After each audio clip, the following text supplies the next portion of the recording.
Aleluia, boa noite. Você está bem? Amém. Você está bem, está aqui, você está feliz, está empolgado? Amém. Quantos estiveram aqui hoje é sábado, na sexta-feira?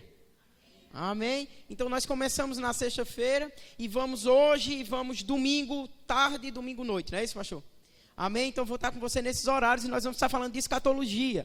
Então fica com o teu coração avivado e bem preparado para as coisas que Deus tem para você. Obrigado ao louvor. Até já, até daqui a pouco. Amém?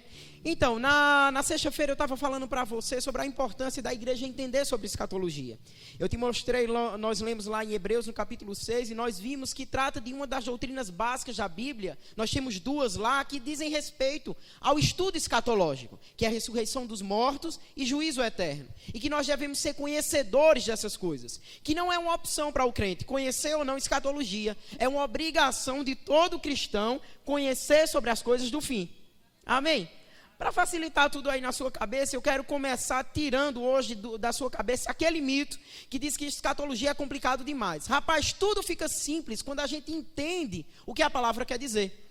A palavra escatologia é a junção de dois termos, escatos e logos. Escatos nos remete a últimas coisas e logos ao estudo. Juntando tudo, escatologia é o estudo das últimas coisas, o estudo do fim. Amém? Então, escatologia, nós estudamos aquilo que está para acontecer com o mundo de uma forma geral.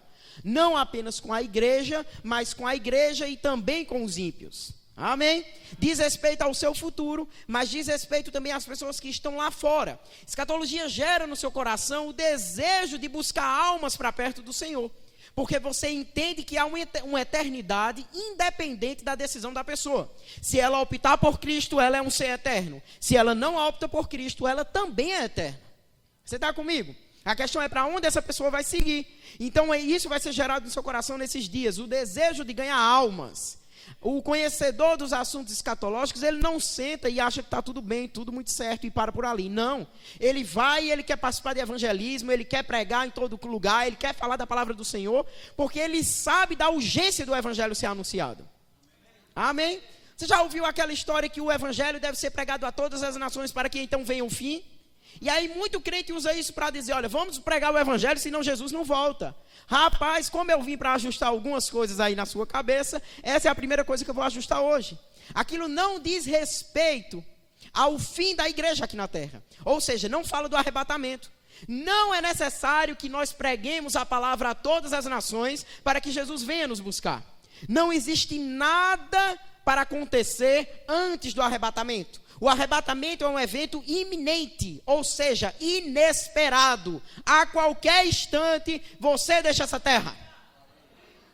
Amém? Deixa eu te falar uma coisa. Eu não tenho certeza se eu termino esse culto com você. Da mesma forma que eu não tenho certeza se eu chego em Campina Grande. Não é porque eu vou morrer. Mas é porque eu tenho essa convicção que eu quero gerar hoje no seu coração. A qualquer instante, o nosso rei vem. Amém? Você entende a importância de vivermos todos os dias como se fosse o último dia? Literalmente, hoje pode ser o seu último dia aqui na terra. Eu não estou profetizando morte sobre você. Pelo contrário, eu estou falando vida sobre você. Amém? Eu não estou declarando morte, não. Estou declarando vida. É um evento que é esperado por nós. O dia do arrebatamento. O dia que seremos tirados dessa terra e estaremos para sempre com o nosso Deus.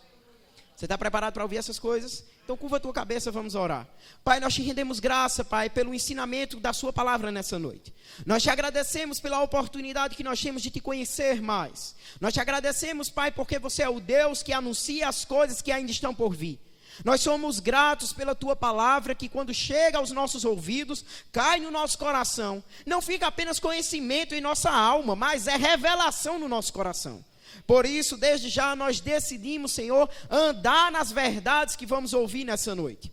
Nós nos comprometemos com você, Pai, em não sermos ouvintes negligentes, que escuta e depois esquece. Não, nós vamos ouvir e vamos praticar as verdades que você vai nos comunicar. Espírito Santo, você tem liberdade para agir em nossa vida nessa noite. Arranca as coisas que precisam ser arrancadas e estabelece as verdades que precisam ser estabelecidas. Nós confiamos no seu toque, nós confiamos no seu ensinamento, nós sabemos que todas as vezes que nos propomos a te ouvir, você fala. Então, Pai, fala conosco através do ensino da sua palavra nessa noite, em o nome de Jesus. Quem concorda diz? Amém. Glória a Deus. Eu quero lhe remeter agora lá aquele livro que muita gente tem um temorzinho no coração. Mas eu sei que você é um cristão ardente, você é um cristão que conhece a revelação da palavra e você não tem medo dele. Alguém suspeita qual é o livro? Apocalipse. Vai lá comigo em Apocalipse. Eu quero ler contigo Apocalipse. Eu quero que você siga comigo, por gentileza, lá para os últimos capítulos de Apocalipse. Eu quero você comigo no capítulo 19. Capítulo 19, verso 11. Rapaz, essa parte aqui da visão que João tem das coisas futuras, como é maravilhoso. Vamos começar por aí, amém? Apocalipse, capítulo 19, verso 11. Quantos acharam? Então vamos ler juntos. Vi o céu aberto e eis um cavalo branco.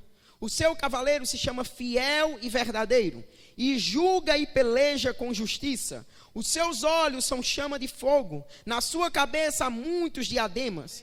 Tem um nome escrito, que ninguém conhece senão ele mesmo. Está vestido com um manto tinto de sangue, e o seu nome se chama o Verbo de Deus.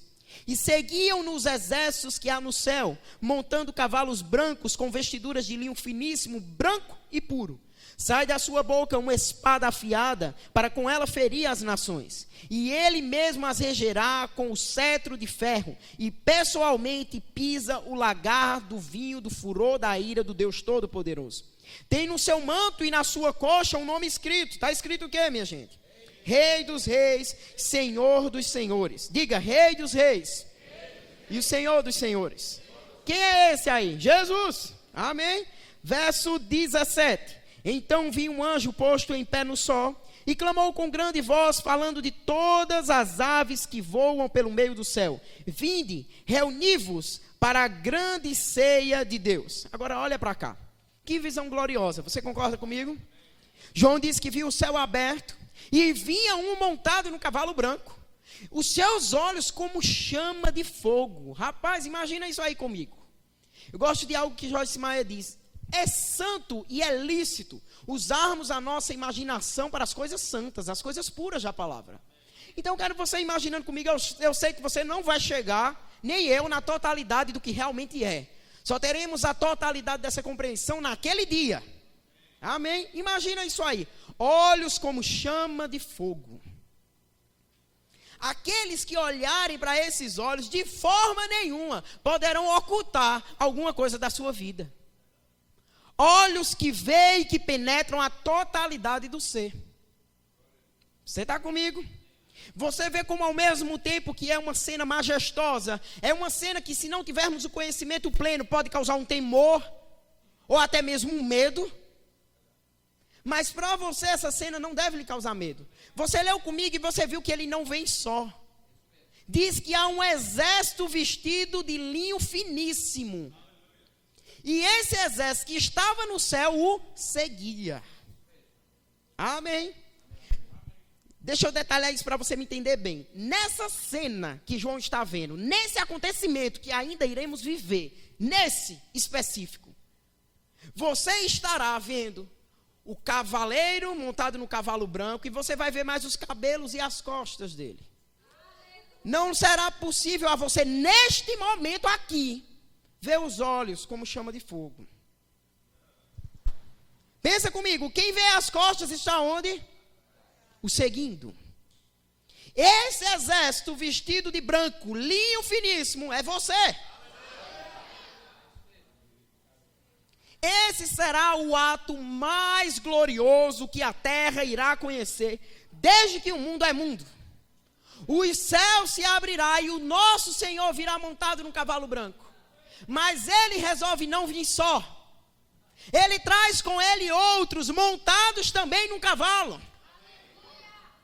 Um exército que veste branco. Diga comigo, branco. E que é esse branco aí, Eric? Porque esse linho finíssimo, o próprio livro de Apocalipse, em capítulos anteriores, esclarece, são os atos de justiça dos santos. Você está entendendo isso? Eu não sei se você se empolga com isso, mas se você não se empolgava, vai se empolgar hoje. Preste atenção no que eu vou te dizer. Os seus atos de justiça, atos feitos aqui na terra. A hora de dar fruto de justiça é nesta terra. A hora de fazer alguma coisa com o evangelho é nessa terra. Na eternidade nós estaremos perfeitos, adoraremos a Ele, serviremos a Ele, mas não teremos necessidade de algumas coisas que são apenas para essa terra. Você está comigo? Você não vai passar a eternidade pregando o evangelho. Não, você vai servir ao rei. A hora de pregar o evangelho é agora. É bela a frase, se eu não me engano é T.L. Osborne, eu não vou dar nome para eu não errar. Mas olha, ele diz o seguinte, não sei se é o Rei Radbon, é um evangelista, amém? Eu não vou pecar dizendo o nome do rapaz, mas eu deixo bem claro que não é minha, certo? Então ele diz o seguinte, o evangelho é eterno, mas nós não temos a eternidade para pregá-lo. Você já ouviu isso? Isso é uma verdade. A hora de pregar é agora. Os atos de justiça é para já. Tudo que você faz por amor ao seu Senhor não será esquecido. Pelo contrário, Ele lhe vestirá com linho finíssimo. Vestes brancas. Você entende isso? Você será muito bem recompensado. Você não estará em qualquer lugar. Você é o próprio exército do Deus vivo. Esse evento que nós estamos lendo aí, ele é o ápice. É o evento mais alto da história escatológica. E tem-se um personagem principal, é Jesus. Mas existem alguns personagens que o seguem, que vão fazer parte desse momento histórico na eternidade. Pela eternidade, na história da humanidade. Você. Você está comigo? Algumas pessoas se confundem quando acham que a história do fim está contida apenas no livro de Apocalipse. Não está. Outras se confundem achando que a história do fim está contida apenas em Daniel e Apocalipse. Também não está. Alguns outros, onde estão os meus alunos de escatologia? Eu espero que vocês não caiam nessa confusão mais, mas pode ser que se confundam e achando que está apenas naquelas bases que nós estudamos durante a matéria no Rema. Se você não fez o Rema, eis a oportunidade. Quantos são alunos do primeiro ano? Quem sabe não sou eu o seu professor. Se não for eu, vem outro, muito bom e melhor que eu. Mas seria um prazer lhe ensinar, amém? E você vai ver isso no Rema. O que é que você está fazendo? Eu estou querendo lhe, como é que eu posso dizer? Aguçar a sua fome por escatologia. Eu conheço a palavra que eu prego. Ela é muito boa. Eu posso fazer propaganda do evangelho, porque ele não falha. Amém? Eu estou indicando para você para algo que é certo. Se você não fez o Rema, faça a sua matrícula. Eu garanto, porque o evangelho te garante, sua vida não será mais a mesma. Impossível terminar os 2 anos e sair o mesmo. Pode ser que depois esqueça e caia para a desgraça que estava antes, mas terminar o mesmo, termina não, viu? Os que não querem viver na prática daquilo que está sendo ensinado, desiste logo na metade. Você não desistiu, você fez o primeiro ano, pois pronto. Amém? Mas aí nós vemos lá na matéria de escatologia, o estudo do livro de Mateus, vocês lembram disso? Nós vemos o estudo do livro de Daniel, e nós estudamos o livro de Apocalipse por completo. Mas a história escatológica não está contida apenas nesses 3 livros, minha gente. Sabe onde está presente a primeira promessa escatológica, a primeira profecia escatológica? Gênesis, vai lá comigo. No livro do princípio, do início. Gênesis, eu quero ler contigo no Gênesis, o capítulo 3.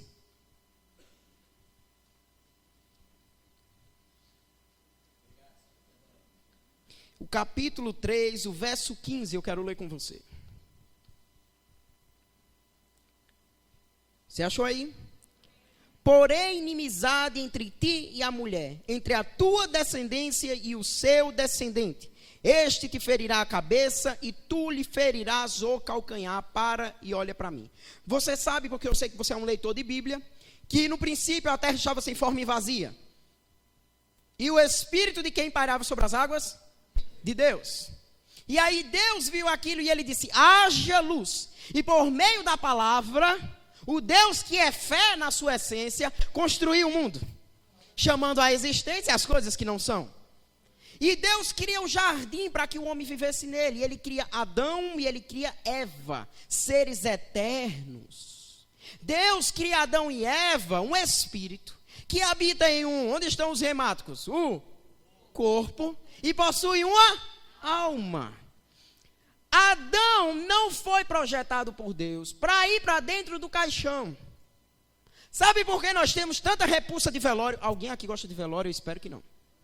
Por que nós temos repulsa a velório? O velório não foi criado para nós. O velório é uma consequência da queda do homem. Queda de onde? Onde ele estava que caiu? Ele estava junto a Deus, próximo ao Pai, em comunhão, em intimidade, em santidade, tendo a própria vida de Deus dentro dele. Quando o homem peca, ele cai dessa posição e ele passa a ser pecador. Vocês estão comigo nisso? Logo, quando o homem entra nessa situação, Deus mostra ao homem a consequência do seu ato. E no meio dessas consequências, Deus diz a Adão: olha, agora você vai comer do suor do seu rosto. Vai haver fadiga para você no trabalho. Você está comigo? Deus diz mais adiante, depois desse verso a Eva, diz: olha, você vai entrar em trabalho de parto e você terá dores. Será multiplicada as dores no parto. E Deus começa a lançar essas coisas, e no meio dessas coisas, quando há a maldição para a serpente, a cobra, quem estava por trás da cobra? Satanás, o capeta. Quando é lançada a maldição para o animal e para Satanás, é liberado também uma profecia escatológica. O primeiro anúncio do fim é feito nesse verso aí. Olha, o descendente da mulher virá. Tu irás ferir o calcanhar dele. Cobra, quando morde, faz o quê? Esqueça o antídoto, por favor. Mata, é ou não é? Cobra venenosa, quando morde, não tem antídoto. Não dificultem meu exemplo. Ela mata. Ou seja, você será morto, o descendente da mulher será morto. Porém, o descendente esmagará a cabeça da serpente. Serpente sem cabeça é o quê? Nada. Perdeu a autoridade. Perdeu o domínio. Não tem mais poder. A serpente que seduziu Eva e levou Adão a pecar e fez com que o homem saísse do jardim em razão desse ato, foi destronada nessa profecia aqui. Agora ficou claro demais para você. Quem é o descendente da mulher? Não é qualquer mulher, é aquele que nasceu do ventre de Maria. Quem é ele? Jesus. Você está comigo? É aqui que é anunciado as coisas que viriam. Quando a Bíblia está falando aí da serpente ferindo o calcanhar, ela está falando do plano salvação. Quando fala do descendente, ou seja, Jesus esmagando a autoridade da serpente, ou seja, do diabo, está falando do plano reino. O que é que você está me dizendo, professor? Uma dentre tantas bases para entender o assunto escatológico. Deus criou o homem não para o plano de salvação. Deus criou o homem para o plano reino. O que é que você está me dizendo? Deus criou o homem para ele ser Deus nessa terra, assim como Deus é Deus lá em cima. Olha, assunto de autoridade do crente foi bom, juntou as duas coisas, deu duas aulas em uma. A palavra Deus, com D minúsculo, significa governador, administrador. Da mesma forma que Deus administra o céu, ele esperava que Adão administrasse a terra. Por quanto tempo? Eternamente. Você está comigo?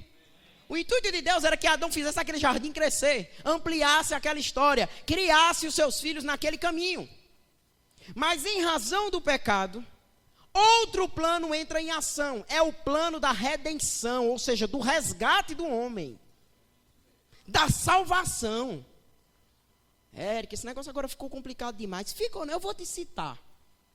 O que é dito acerca de João e o que é dito acerca do próprio Jesus, para você entender isso. A Bíblia diz o seguinte lá no Evangelho de Mateus. Que João Batista, lá no capítulo 3, diz que ele dizia: arrependei-vos porque é chegado o... Sabe o que é que João estava dizendo? Aceitem o perdão do pecado para que vocês voltem para o plano primeiro e original. Você está entendendo isso? Aí no capítulo 4 a Bíblia fala sobre Jesus e diz que quando após o batismo de João ele começa a pregar e diz que ele pregava: arrependei-vos porque é chegado o reino. Se arrependam, aceite o sacrifício da cruz, mas não termina ali. Você está comigo? Você não foi criado para a salvação, você foi criado para o reino. Como você se despistou do caminho, como você saiu da rota, Deus te salvou e te trouxe de volta para o primeiro plano. Qual é ele? Reino. não estou entendendo, Eric, que negócio é esse? Você foi Apocalipse, foi Gênesis, o porquê disso? Eu estou querendo mostrar a você que a sua vida não se limita a isso aqui. Você não é apenas isso que você está vendo. Você é um que vem montado em um cavalo branco, junto com outros milhões de milhões, milhares de milhares, eu nem conseguiria expressar, seguindo aquele que tem olhos como chama de fogo, que da boca dele sai uma espada afiada. Esse é você, criado para ser eterno, criado para existir para sempre. Muita gente se confunde, minha gente, e faz uma salada de fruta no seguinte: acham que quando Adão pecou, ele deixou de ser eterno. Não. O que aconteceu com Adão? Ele perdeu a própria vida de quem? Ele agora ganhou a natureza de quem? Do capeta, do diabo, do pecado. Mas Adão não deixou de ser um ser eterno. Morte espiritual não é a mesma coisa que ausência de espírito. Quando dizemos que uma pessoa está morta espiritualmente, ou seja, distante de Deus, nós não estamos dizendo que essa pessoa não tem espírito. Isso é impossível. Porque o homem é o quê? Espírito. Todo mundo que respira e que você vê é espírito. Os crentes, né? Não, os ímpios também. A questão é, nós crentes temos a vida de Deus em nós. Eles têm a natureza do pecado no espírito, afastado de Deus. Você está comigo nisso aí? Estamos juntos? Agora, sabendo de tudo isso, e atentando para o fato que a nossa vida não é essa, mas é a vida que está por vir, então vamos começar a estudar sobre a vida que vai viver, que vai acontecer do outro lado. A questão agora seria a seguinte: e o povo que morreu? E quem já bateu as botas? E aquele meu vizinho que foi-se embora e não era crente? E aquele que foi e era crente? Esse povo está onde? O povo está vendo Jesus? Eles estão vendo Deus? Eles estão acordados? Eles têm pé, têm mão? Eles andam? O que é que eles fazem? Onde eles estão? Vamos entender sobre essas coisas agora? Estão dispostos? Aleluia! Então eu quero, por gentileza, você voltando comigo lá para o livro de Apocalipse. Agora no capítulo 6. Apocalipse, capítulo 6. Você está aprendendo alguma coisa? Você sabe que você está numa aula demonstrativa, não sabe? Amém? Então é noite de ensino mesmo. Vamos lá. Você veio sabendo disso, não veio? Amém. Apocalipse, capítulo 6. Eu quero que você leia comigo, por favor, o verso 9. Acharam aí? Quando ele abriu o quinto selo, vi debaixo do altar as almas daqueles que tinham sido o quê, minha gente? Mortos, por causa da palavra de Deus e por causa do testemunho que sustentavam. Peraí, João disse que viu as almas dos mortos. Pessoas que foram mortas pelo testemunho que sustentavam, ou seja, o testemunho de Jesus. Amém? Para que você entenda mais sobre essas pessoas, você vai ter que fazer a sua matrícula no Rema. Eu posso te adiantar que essas pessoas aqui são mártires, pessoas que morrem por amor à palavra no tempo da tribulação. São os mártires dos 7 anos de tribulação. Amém? Você está comigo nisso aí? Mas para você entender mais, você vai ter que fazer sua matrícula no Rema. E eu que já sou graduado, aí você vai procurar a secretaria do Rema, vai procurar a diretora a irmã Verônica, vai procurar a Thelminha lá e você vai fazer a sua inscrição na Alumni. Amém? Associação de Graduados do Rema na língua portuguesa. Por que eu vou fazer isso? Porque você vai receber um login, uma senha, vai pagar uma anuidade. E você vai ter acesso às aulas de escatologia de professores de diversos estados do país. Em diversas escolas. Estão comigo nisso? Amém? Eu não posso dizer é por ali e não apontar o caminho. Amém? E aí ele diz que viu as almas dos mortos. Mas é interessante o que o versículo 10 diz. Olha aí comigo, verso 10. Clamaram em grande voz. Quem clamou? As almas dos mortos. João viu e ouviu aqueles que estavam mortos. Você está comigo nisso aí? E vê o que eles disseram. Então clamaram em grande voz, dizendo: até quando, ó soberano Senhor, santo e verdadeiro, não julgas nem vingas o nosso sangue dos que habitam sobre a terra? Eles falaram com quem? Ó soberano Senhor. Eles se referiram a Jesus. Amém? Você está comigo nisso? Continua lendo, olha comigo o verso 11. Então a cada um deles foi dada uma vestidura branca, e lhes disseram que repousasse ainda por pouco tempo, até que também se completasse o número dos seus conservos. E seus irmãos, que iam ser mortos, como igualmente eles foram. Os mortos fizeram o quê? Responde com a palavra que começa no verso 10. O que foi que os mortos fizeram? Clamaram. Quem morre não está inconsciente. Aquele que morre não está dormindo. Os mortos estão conscientes. Professor, que negócio é esse, rapaz? Está dizendo a mim que o povo que morreu está consciente? Tão consciente. Isso aí, professor, é meio estranho, né? Não, rapaz, estranho é o outro lado da moeda. A outra doutrina que muitas vezes incutiram na nossa cabeça. Pensa comigo, dormindo. Espera aí. Deus cria o homem para ser um ser eterno, um espírito, e de repente o homem morre e Deus desliga o homem por alguns séculos, até que ele religue o homem. Isso faz sentido, minha gente? Nenhum. Não tem nenhum embasamento bíblico. Mas, professor, foi dito aí que foi dado vestiduras brancas a eles, para que eles repousassem. Olha aí, estão dormindo. O que foi dito é o seguinte: olha, toma essas vestiduras brancas e aguardem. Descansem mais um pouco, porque ainda vão morrer outros. Esperem, diga comigo, esperem. A pergunta aqui é: esperar o quê? Esperar a ressurreição dos mortos. Ou seja, esperar o dia de receber um novo corpo. Você está comigo nisso? Todo aquele que morre, minha gente, o corpo vai para debaixo da terra. E aquele corpo se desmancha lá debaixo da terra. E essa pessoa não se desmanchou, porque você não é corpo, você é o quê?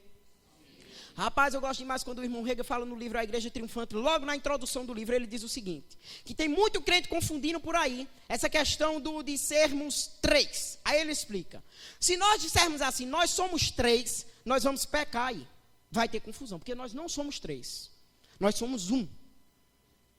Mas nós não temos três partes. A questão é, se você diz que você é três, você vai pensar de forma automática que você é um pouquinho de espírito, um pouquinho de alma e um pouquinho de corpo. De vez em quando eu choro, porque eu sou um pouquinho de alma. De vez em quando eu peco, porque eu sou um pouquinho de carne, de corpo. Não, você é tão somente um espírito, habitando em um corpo. Por isso que Paulo diz que sustentava, mantinha debaixo de servidão o corpo dele. Por quê? Porque ele não é corpo. Ele é espírito. Logo, esse corpo que se desmancha era apenas uma casa passageira. Esse só servia para essa parte. Só servia para essa dispensação. Para essa época. Você está comigo? Apocalipse capítulo 15, eu vou com você ainda lá hoje. O apóstolo Paulo diz o seguinte: que de forma nenhuma, carne e sangue herdarão o reino. Ou seja, não dá para viver na eternidade com esse corpinho que a gente tem. O corpo que nós vamos receber é outro. Você está comigo nisso? Então, todos aqueles que morrem, o corpo se desmancha mesmo debaixo da terra. Como é o nome do cemitério que tem aqui pertinho? Parque da Paz. Morada da Paz. A Morada da Paz não é essa não, é lá em cima mesmo, viu? Morada da Paz. O corpo se desfaz, minha gente, se desmancha. As minhocas comem, cada barata desse tamanho. Come. Mas você não é corpo, você é espírito. Eu li com você ontem lá em Tessalonicenses, quando Paulo diz: ei, irmãos, eu não quero que vocês sejam ignorantes acerca daqueles que morreram. Mas ele explica por quê. Para que não vos entristeçais como os demais. Eu não quero que vocês vejam o caixão descendo e se abatam com aquilo ao ponto de isso mudar toda a sua fé em Deus. Você está comigo? Presta atenção para que isso fique bem equilibrado para você. Não tem problema em você chorar no velório, no enterro. Não, porque a morte realmente não é boa, é ruim. Está comigo? Deus não criou, é consequência do erro do homem, logo não pode prestar. Morte é ruim, minha gente, chora mesmo. A questão é, o crente mesmo que chore, no outro dia ele está de pé. Ainda que a tristeza venha, ele diz: opa, eu sei que isso é passageiro, eu não sou dessa terra. Você está comigo? Amém?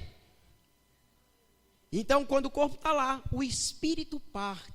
Parte para onde, Eric? Para onde vai esse espírito? Eis a questão. Aí eu quero levar você a Lucas, Evangelho de Lucas. Evangelho de São Lucas, capítulo 16.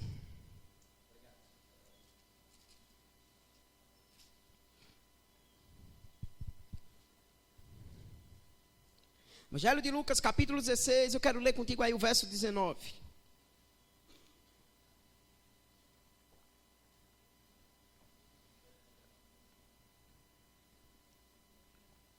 Quantos não são alunos de Rema ainda? E nem foram? Levante a mão. Não, mas levante sem medo mesmo. Sei que a maioria daqui, você não fica constrangido com isso. Amém? Então deixa eu falar algo para você. Tudo que você vai ver nesses cultos, você vai ver de forma bem aprofundada em 16 aulas. 8 aulas em 3 dias na semana, cada dia com 2 aulas por dia. No total dá 16 aulas. Então se inscreva. Amém? É o melhor lugar para você aprender escatologia, no Rema Brasil. E os vídeos da internet, cuidado, tem muita porcaria lá. Certo? Você que já é graduado, como é que eu faço para ver o vídeo? Olha o vídeo e pega teu módulo. Bate, boa, bate não. Deleta. Tá comigo? E eu que não sou graduado, vai ter que fazer o Rema. Vamos lá. Capítulo 16 de Lucas, eu quero ler com você o verso 19. Ora, havia certo homem rico que se vestia de púrpura e de linho finíssimo, e que todos os dias se regalava esplendidamente. Havia também certo mendigo chamado Lázaro, coberto de chagas, que jazia à porta daquele. Pare e olha para mim. É dito o seguinte: tinha um homem que era rico, e esse homem rico aí se vestia de púrpura. Ele se vestia, como é que a Bíblia usa a palavra aí? Olha aí no seu verso. Linho finíssimo, mas diz aí esplendidamente, não é essa palavra? Se regalava esplendidamente. Então tinha formosura nesse homem, era rico, não lhe faltava nada. Mas tinha outro também, um mendigo, e o nome dele era Lázaro. Lázaro morava na porta do rico, para ver se sobrava alguma migalha para ele. Você está comigo até aí? Aí algumas Bíblias vão ter aí em cima escrito o seguinte: a parábola de Lázaro e o rico. Alguém tem essa versão aí? Alguém tem essa Bíblia? A parábola de Lázaro e o mendigo, ou a parábola do rico. O rico e o mendigo. Alguém tem o nome parábola? 1, 2, 3, 4, 5, 6, 7, 8. Olha aí. Muitas Bíblias você vai encontrar a parábola. A questão é, você sabe que quando o Evangelho de Lucas foi escrito, ele não foi escrito em capítulos, versículos, e títulos e subtítulos. Esses títulos e esses subtítulos são dados por quem? Pela editora, muitas vezes. Ou então pelo tradutor. Você está comigo? Isso aí não estava no original. Aí, aqueles que colocaram a parábola, pecaram. Não pecaram, não estou falando do pecado, eu estou falando no sentido de escorregaram, erraram, cometeram um deslize. Você está comigo? Isso não se trata de uma parábola. Jesus estava contando aí um fato, algo que aconteceu exatamente como ele relatou. Como é que nós sabemos disso? Porque todas as vezes que Jesus está falando por parábolas, ele deixa isso muito claro. Certo homem, outro certo, aqui ele dá até nomes. Nos evangelhos, você pode ler todos os evangelhos em casa, lê lá e você vai ver que sempre que trata de uma parábola, o próprio contexto deixa muito claro que é uma parábola. Aqui não é uma parábola. Você está comigo? Agora continua lendo, sabendo que isso aconteceu. Verso 21. Ele continua falando do mendigo e ele diz: e desejava alimentar-se das migalhas que caíam da mesa do rico. E até os cães vinham lamber-lhes as úlceras. Aconteceu morrer o mendigo e ser levado pelos anjos para o seio de Abraão. Diga comigo, seio de Abraão. Morreu também o rico e foi sepultado. No inferno, diga, no inferno. Estando em tormentos, levantou os olhos e viu de longe a Abraão e Lázaro no seu seio. Epa, peraí, disse que o rico morreu e esse aí foi sepultado. Mas quando Lázaro, o mendigo, morreu, vieram anjos e levaram ele. E ele seguiu para o seio de Abraão. E na sequência diz o seguinte: no inferno, o que é que acontece? Olha aí novamente. Estando em tormentos, levantou os olhos e viu ao longe quem? Abraão e a Lázaro no seu seio. O rico, no inferno, Levanta os olhos e vê Abraão e vê Lázaro. Onde estava Abraão e Lázaro? No inferno. Opa! Que negócio é esse? Abraão no inferno? No inferno. A grande questão aqui é, essa palavra inferno, que está aí na sua Bíblia, no original é a palavra Hades. Nós temos 3 palavras na Bíblia para inferno. Nós temos Hades, nós temos Tártaro, nós temos Geena. Você pode encontrar Hades também, você vai encontrar no hebraico a palavra Sheol ou Seol. As duas pronúncias estão certas, porque você pode botar o H ou tirar o H. Isso não vem ao caso. Então tem 3 palavras para inferno. 4, quando eu lhe apresento a outra do hebraico.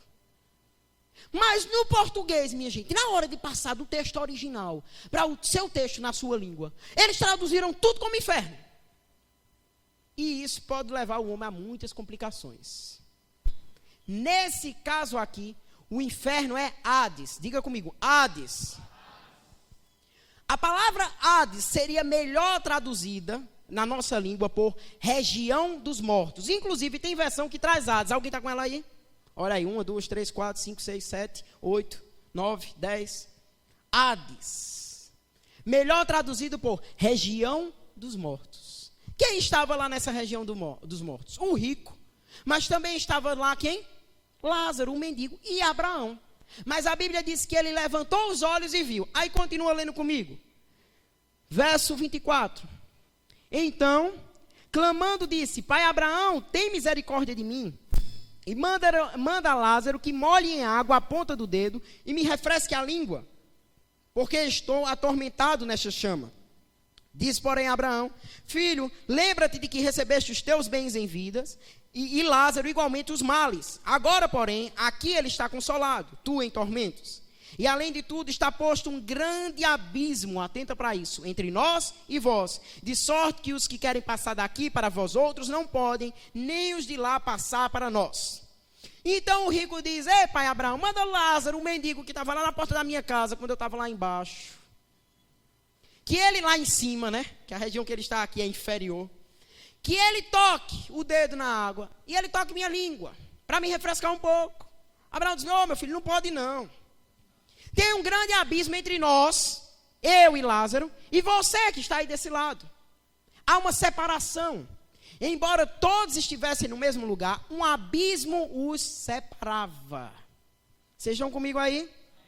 A questão é, e é o que você não pode perder de contexto, quem é que está contando esse fato? Quem é, minha gente? Jesus. Quando? Quando estava na terra. Quando foi que isso aconteceu? Antes da ressurreição de Cristo, antes até mesmo de sua morte, ele estava vivo contando o fato. Antes da morte e ressurreição de Cristo, antes da dispensação da igreja, do tempo da graça, da salvação mediante o sangue do Cordeiro, sem mácula, sem culpa. Cordeiro que era conhecido antes da fundação do mundo. Antes de Jesus morrer e ressuscitar, todo homem que morria, todo ser humano, morreu, seguia para o Hades. Os injustos, ou seja, aqueles que não criam na promessa da vinda de um Messias, um que viria, que teria o calcanhar ferido, mas que esmagaria a cabeça de Satanás. Quem não cria na promessa, ficava de um lado. Mas os que eram justos, criam na promessa, esses ficavam de outro lado.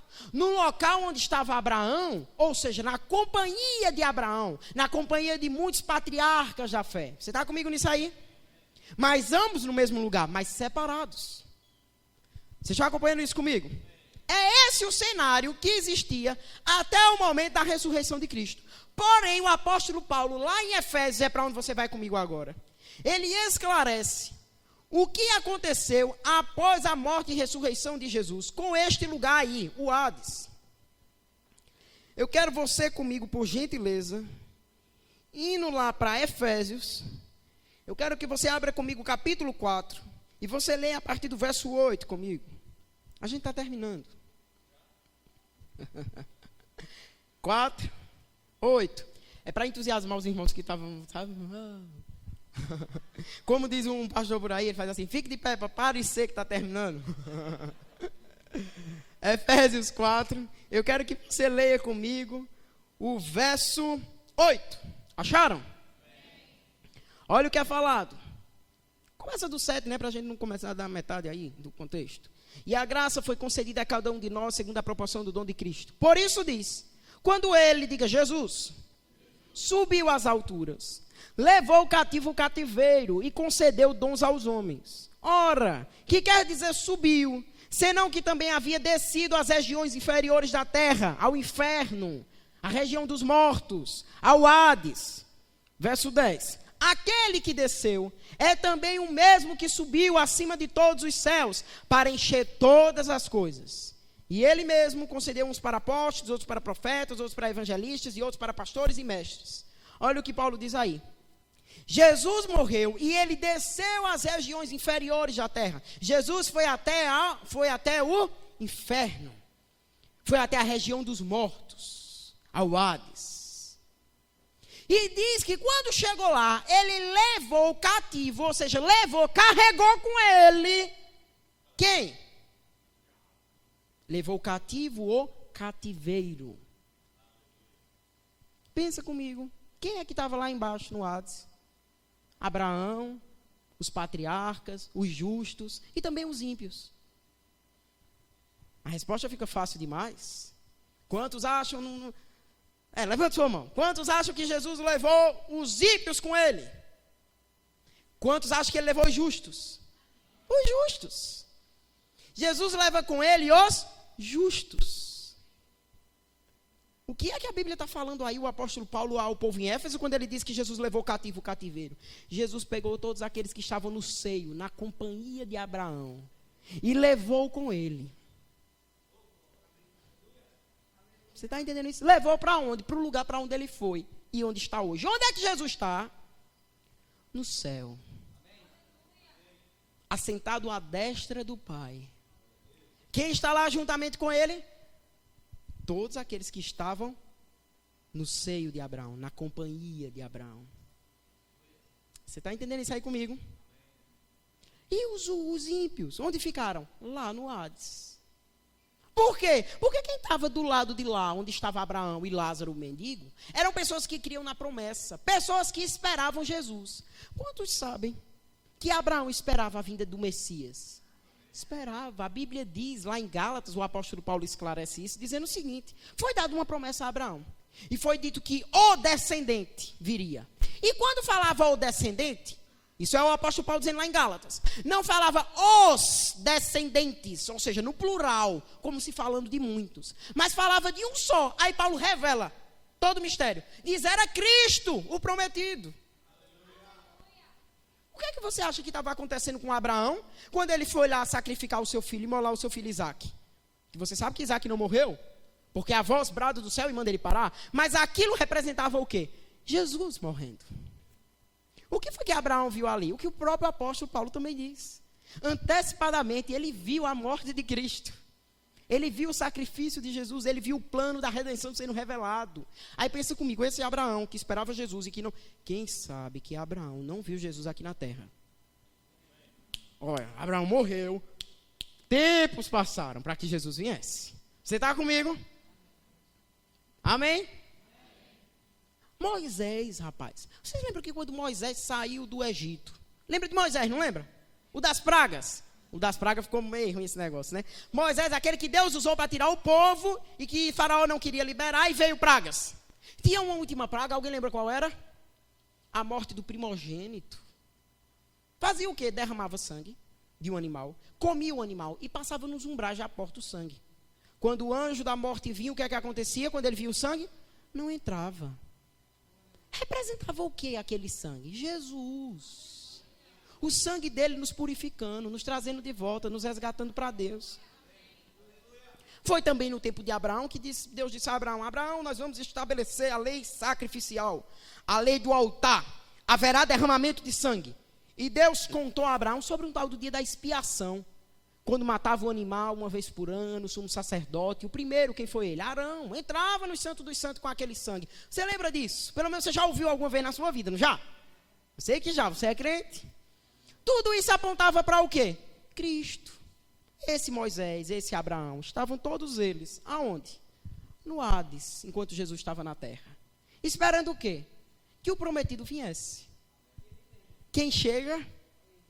Jesus. Ele morre e desce às regiões inferiores da terra. Para quê? Para que se cumprisse a promessa. Vem, Abraão, vem, Moisés. Vamos, meus filhos, a hora chegou. Subam comigo. Você entende isso? Professor, e aquele verso que diz que Jesus pregou aos espíritos em prisão? Já ouviu? Professor, então ele foi anunciar arrependimento? Não, minha gente. Quem está lá estava no estado permanente. Creu, joia. Creu não, condenado. E o que significa? A palavra pregar significa apregoar, anunciar, proclamar, comunicar. Jesus foi ao Hades para dizer, cumpriu as profecias. Foram cumpridas. Eu sou o vencedor. Subam comigo. É nesse momento onde o diabo e os seus demônios são despojados, humilhados, desprezados. Mas os que estavam na companhia de Abraão, subiram para o céu. Você está comigo nisso aí? Professor, e me diga uma coisa então. E quem morre hoje? Vai para onde? Faz um pit stop no Hades?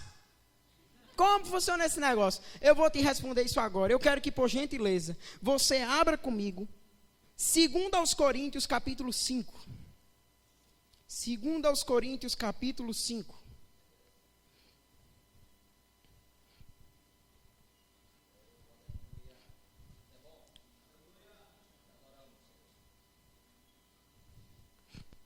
Você achou aí?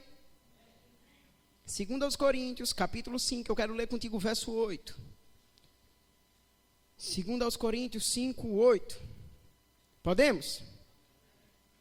Entretanto, estamos em plena confiança, diz Paulo, preferindo deixar o corpo e habitar com o Senhor.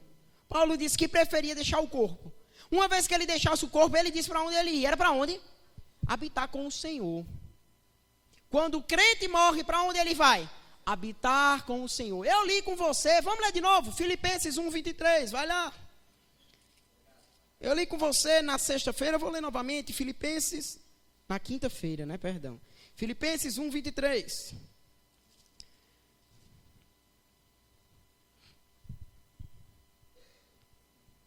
Vocês acharam? Ora, de um e outro lado estou constrangido, tendo o desejo de partir, está com quem? Com Cristo. Paulo tinha convicção plena disso. Uma vez que ele morresse, ele partiria para estar com Cristo. Todo crente, quando morre hoje, segue direto, sem pit stop, sem parada, sem escala, sem conexão, direitinho para o céu. Você está comigo nisso? E vai habitar com o Senhor.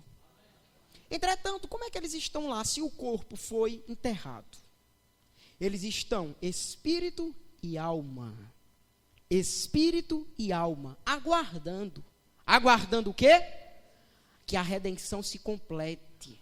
Que a ressurreição aconteça. Que a obra seja completa. Você está comigo nisso? Deixa eu te mostrar algo interessante lá em 1 Coríntios capítulo 15. E agora sim, para terminar mesmo. Estou fechando 50 minutos certinho com você. Uma aula. 1 Coríntios 15.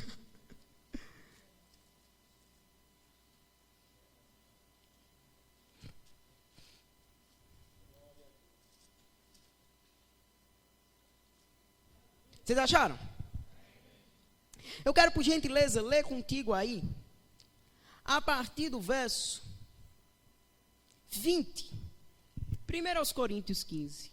Verso 20. Você achou? Vê o que Paulo diz. Mas se de fato Cristo ressuscitou dentre os mortos, sendo ele as primícias dos que dormem, visto que a morte veio por um homem, também por um homem veio a ressurreição dos mortos. Olha o que Paulo está dizendo. Cristo ressuscitou.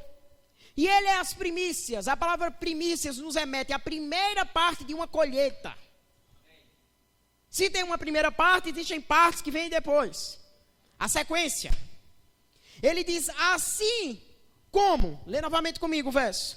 Verso 22. Porque, 21. Visto que a morte veio por um homem, também por meio de um homem veio a ressurreição dos mortos. Ou seja, ele explica isso nos próximos versos. Por meio de Adão, o pecado teve legalidade para entrar no mundo. Mas por meio de Jesus foi instaurado o evento conhecido como ressurreição dos mortos. Ele abriu espaço para um novo acontecimento que iniciou, mas ainda não acabou.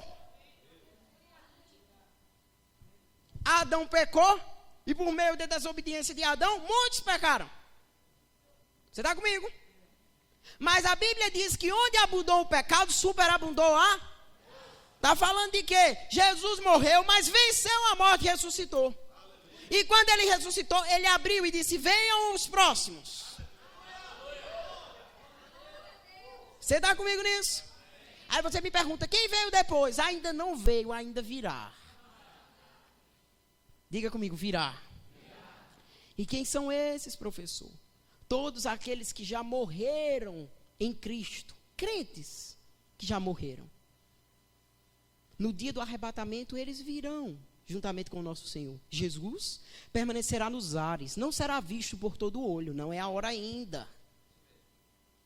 Esses que virão com ele, ou seja, a igreja morta, no sentido de aqueles que já morreram em Cristo, vem, passa pela ressurreição. Nós, os vivos, os que ficarmos, seremos transformados. Então ambos, aqueles que vieram com ele e passaram pela ressurreição, crente que já morreu e está no céu aguardando esse dia, e nós que estamos vivos, subiremos e partiremos para estar com o Senhor para sempre. Tudo isso, como no piscar de olhos. Pisca, foi.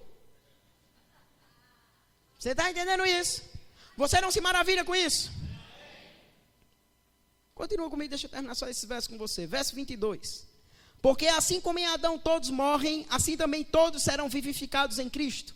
Cada um, porém, por sua ordem. A palavra ordem aí, no original, ela é tagma. E deixa bem claro que é uma ideia de sequência. Traduziram muito bem no português quando botaram ordem. Existe uma ordem na ressurreição. Aí vê o que ele diz. Depois dos 2 pontos. Cristo as primícias, depois os que são de Cristo na sua vinda. E então virá o fim, quando ele entregar o reino ao Deus e Pai, quando houver destruído todo o principado, bem como toda potestade e poder. Você leu isso aí comigo? De verdade, no último. Primeira, não que eu estivesse mentindo antes, mas eu não vou lhe privar disso. 1 Tessalonicenses capítulo 4. Vou encerrar agorinha, pastor. 1 Tessalonicenses capítulo 4. Você achou aí? Vem para cá, Serginho, vamos tocar alguma coisa, só para eu orar em concordância. Aleluia, 1 Tessalonicenses, eu quero ler com você o capítulo 4, mas eu quero que você leia comigo a partir do verso 13. Capítulo 4, verso 13. Não queremos, porém, irmãos, que sejais ignorantes com respeito aos que dormes, para não vos entristecer também como os demais, que não têm esperança. Li isso com você, na última aula, mas vai para o verso 14. Pois se cremos que Jesus morreu e ressuscitou, assim também Deus, mediante Jesus, trará em sua companhia os que dormem, os crentes que já faleceram e estão lá com o Senhor esperando esse dia. Verso 15. Ainda vos declaramos por palavra do Senhor isto. Nós, diga, está falando de mim. Os vivos, os que ficarmos até a vinda do Senhor, de modo algum precederemos os que dormem. Não vamos passar na frente daqueles que já estão com o Senhor na hora da ressurreição. Verso 16.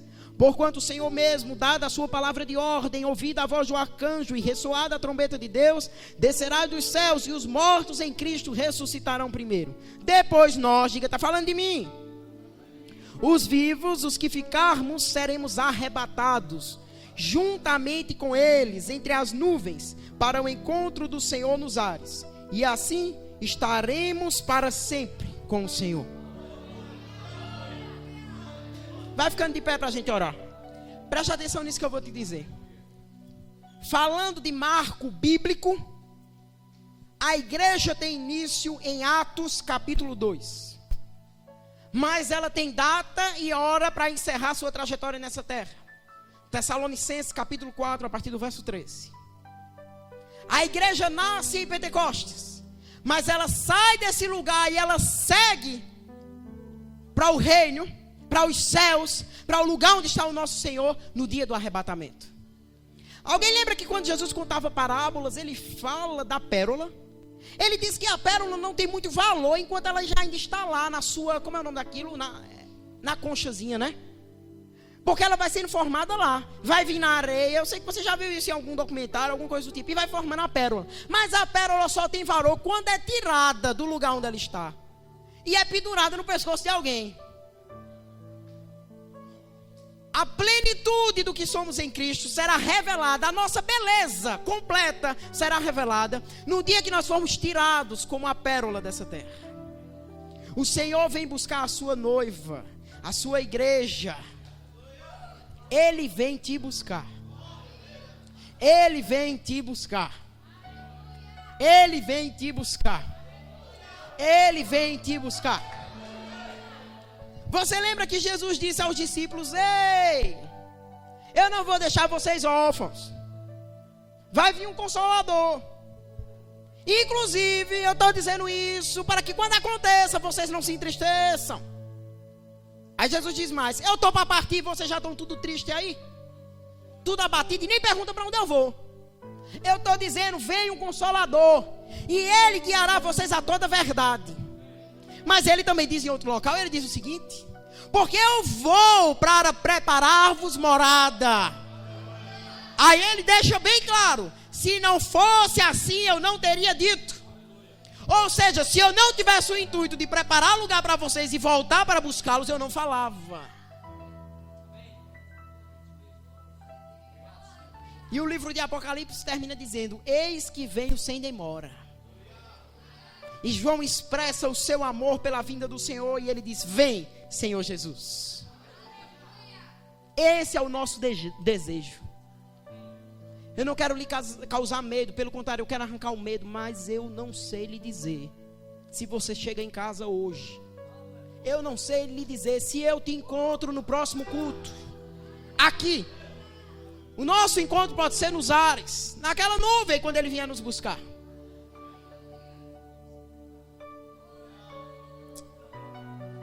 Aleluia.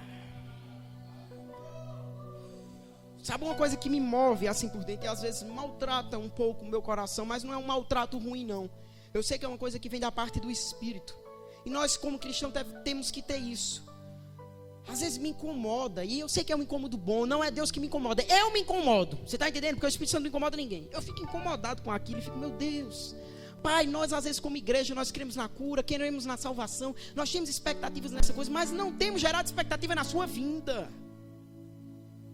Do mesmo jeito que fomos salvos, Ele vem. Alguém ora em línguas aqui? Fala em línguas. Para, você se ouviu? Quem te garante esse batismo? O Espírito que está dentro de você. O que é isso? A testificação do Espírito Santo no teu espírito, dizendo: você é filho. Tão certo como você respira, tão certo como você vive, Ele vem te buscar. Ele vem, Ele vem, Ele vem.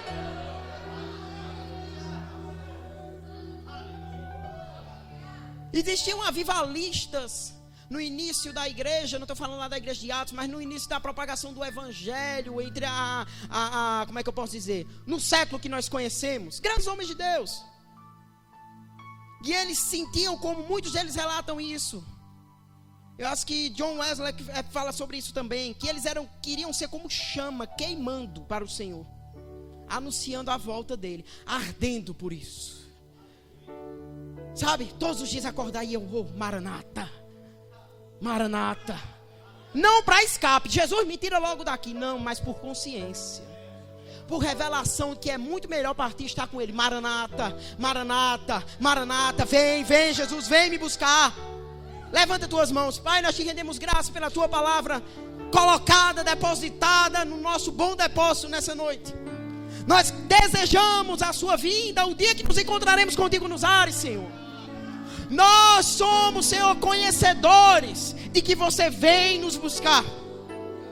Nós temos certeza plena disso, porque essa certeza vem do seu Espírito, não de nós mesmos. Então nós dizemos de todo o nosso coração: ora vem, Senhor Jesus. Maranata, vem, Senhor Jesus. Nós como tua noiva dizemos: vem, Jesus. Vem, Jesus. E nós nos preparamos para isso. Queremos levar muitos conosco, Senhor. Por isso nós vamos viver a pregação do Evangelho. Nós nos responsabilizamos a nós mesmos, cada um no seu íntimo, por pregar a palavra da verdade, por anunciar a redenção no sangue de Jesus. Em o nome de Jesus. Em o nome de Jesus.